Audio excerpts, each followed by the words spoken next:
All right, today we're going to forge an ancient identity. We're going to explore how the culture and the nation of Armenia were quite literally built, layer by historical layer, over 3,000 years. So, think about it. How does a culture actually manage to survive for more than 3 millennia, especially when it's surrounded by some of the most powerful empires history has ever known? That's the real question we're digging into. We're looking at Armenian history not just as a series of events, but as the intentional construction of a remarkably resilient identity. And here's our blueprint. We'll start with the very foundation, move to the first major superstructure, and see how the idea of Armenia itself was forged. Then we'll look at the spiritual mortar that held it all together, the medieval capstone that crowned it, and finally, take a step back to admire the enduring edifice that it created. To make sense of it all, we're going to follow 5 key steps. It all starts with laying those tribal foundations, then building the first real kingdom. After that comes designing the concept of a greater Armenia, adding the crucial layers of faith and script, and finally, capping the whole thing off with a cultural renaissance. Okay, let's dive right in. You got to start at the beginning, right? We're going way back to the Bronze Age, to the very bedrock of what would one day become Armenia. So, this first layer was laid down by people like the Hayasa-Azzi. And what's so fascinating is their relationship with the Hittite Empire, one of the major powers of the day. They weren't just neighbors. They were rivals and, at times, relatives. They fought incredible wars and also arranged strategic royal marriages. In fact, many scholars believe their name, Hayasa, is the ancient root of Hayastan, which is the word Armenians still use for their country today. And then there's the next layer, from a group of tribes the Assyrians called the Nairi. Now these people were clearly a big deal because the Assyrians, a fearsome empire to the south, couldn't stop talking about them. In their official records, their kings would brag, just like you see here, about conquering dozens of Nairi kings and hauling away their most valuable stuff, incredible horses and expertly crafted metals. That tells you these weren't scattered nomads. They were organized, wealthy, and highly skilled. Okay, so you have these tribal confederations as a solid foundation. What's the next step? Well, you build something bigger on top of it, and that's exactly what happened. This is where we see the first major organized state in the region, the Kingdom of Urartu. For about 2.5 centuries, the Urartians created a true superstructure.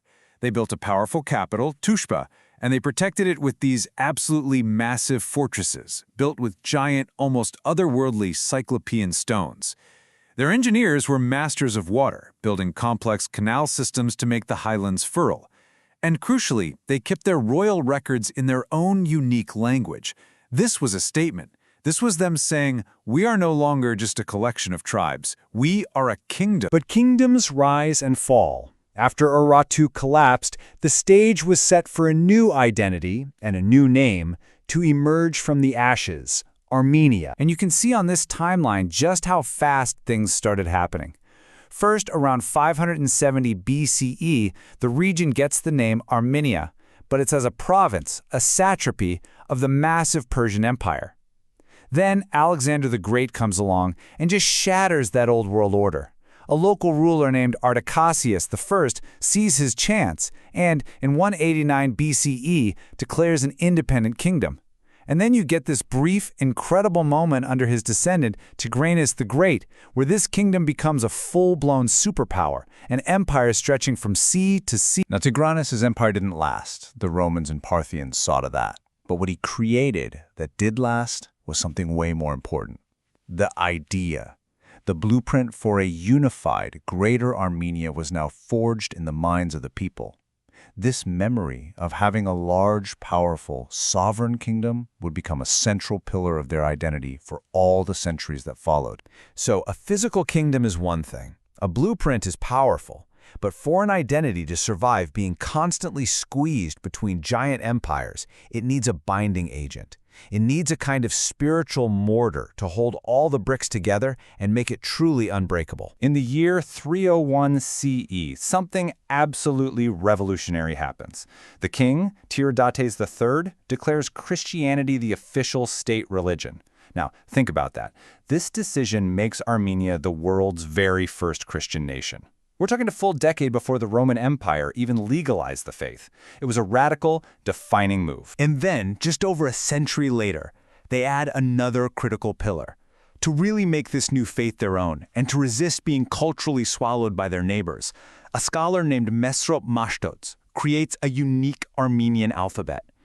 This wasn't just about writing. This was a tool for cultural survival. It let Armenians translate the Bible and create their own literature in their own tongue. And man, would they need it. Because in 387 CE, the kingdom was literally torn in two. It was partitioned between the Byzantine Empire in the west and the Sasanian Persian Empire in the east. The political state was gone, sliced up. But that new spiritual mortar, the unique national church and the unique script that held the identity together across those new imperial borders. So you fast forward a few hundred years through long periods of foreign rule, and the strength of this cultural building is really put to the test, and it passes with flying colors. Armenia rises again, restores its own monarchy, and proves just how incredibly durable the identity they had built really was. This period from 885 to 1045 is like the beautiful capstone on top of the whole structure. The Bagratuni dynasty, starting with a very clever ruler named Ashat I, manages to restore the monarchy. They build this spectacular new capital at Ani, a bustling center of trade known far and wide as the City of 1001 Churches. It kicks off a golden age of art with gorgeous illuminated manuscripts and the flowering of the Kachkar, those intricate lace-like stone crosses that are a unique and beautiful emblem of Armenian art. So let's step back for a second and look at the whole thing. How do all these distinct layers, the foundation, the superstructure, the mortar, and that final capstone all come together to form the resilient identity that we see today? You can see it all laid out right here. Each historical era left a very specific and very durable piece behind. The Bronze Age gives you the core ethnic identity, the name Are. The Iron Age with Urartu brings the tradition of statehood and monumental architecture. The Classical era gives you the powerful dream of a greater Armenia. Late Antiquity provides that cultural glue, the faith and script that could survive anything. And the medieval Bagratid kingdom caps it all with an artistic renaissance that proved their political resilience. It's a clear, logical progression. And that brings us to our final question. After all those thousands of years of immense pressure from every side, which single layer do you think was the most crucial for survival? Was it the unique language, the distinct national faith, or was it that powerful, lingering memory of statehood and empire? The real answer is probably that you can't separate them. It's the whole edifice, a testament to a culture that was truly built, not just born. Thanks for watching The Explainer.